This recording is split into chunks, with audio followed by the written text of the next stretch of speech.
Crisis intervention training is underway in Rochester. Both the police department and the Olmsted County Sheriff's Office are participating in the annual event. KIMT News 3's Jessica Bringy joins us live from the Rochester Police North Precinct with why this year's training is especially important for officers and deputies. Jessica?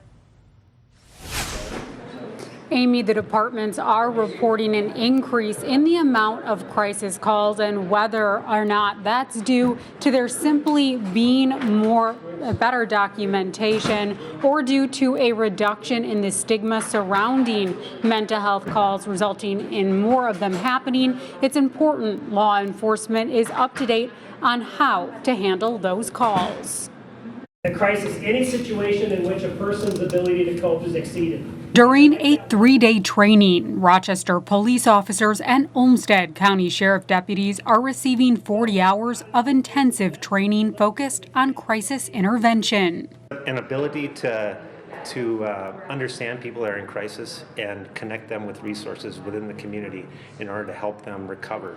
Along with classroom instruction, there are interactive role-playing scenarios which allow law enforcement to receive real-life experience while applying classroom knowledge. Once we make it relevant and they see the benefit by using these scenario-based training, they can kind of think through things with stress. They can do that better on the street.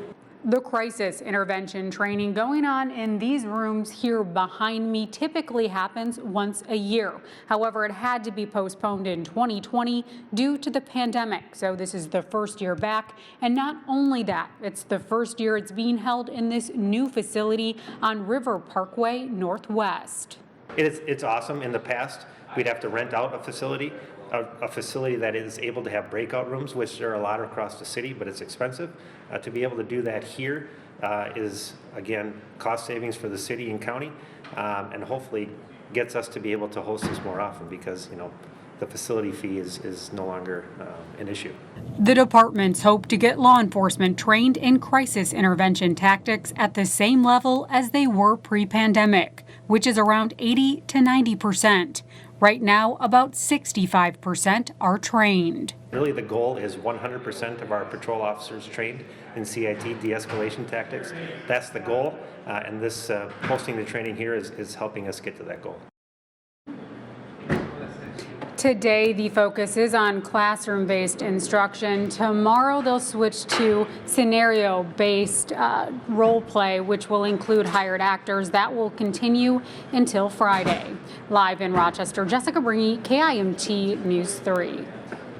Thanks, Jessica. The CIT sessions began in 2007. This is the 14th year local law enforcement are participating.